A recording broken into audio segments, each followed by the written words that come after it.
Bonjour, ici Louise Crépeau. J'aimerais reprendre avec vous le thème du bon berger, du psaume 23.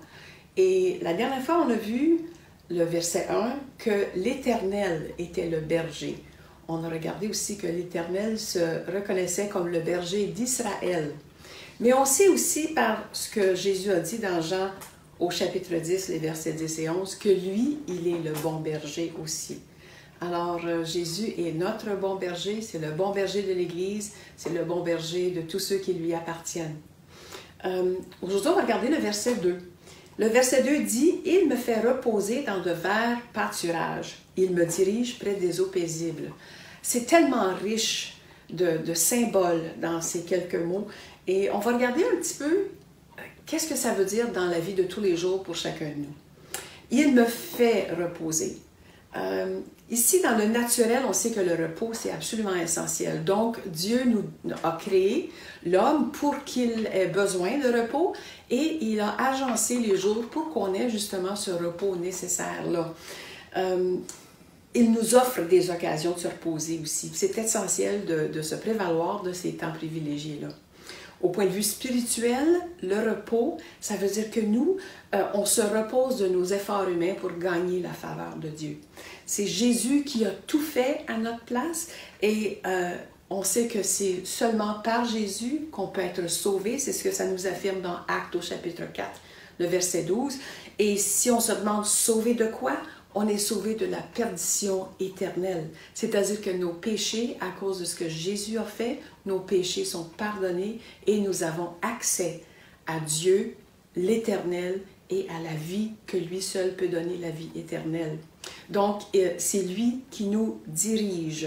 Il nous donne le repos physique et le repos de nos efforts humains pour gagner la faveur de Dieu, comme je viens d'expliquer.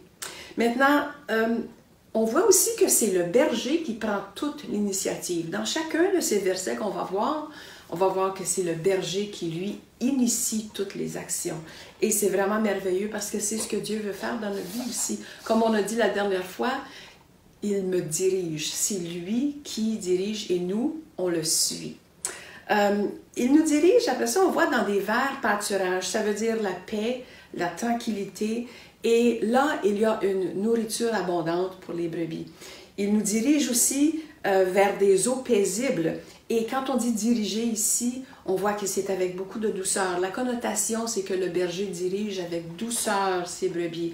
Parce qu'apparemment que les brebis ne mangent pas et ne boivent pas si elles sont irritées ou si elles sont inquiètes ou si elles sont dans quelque danger.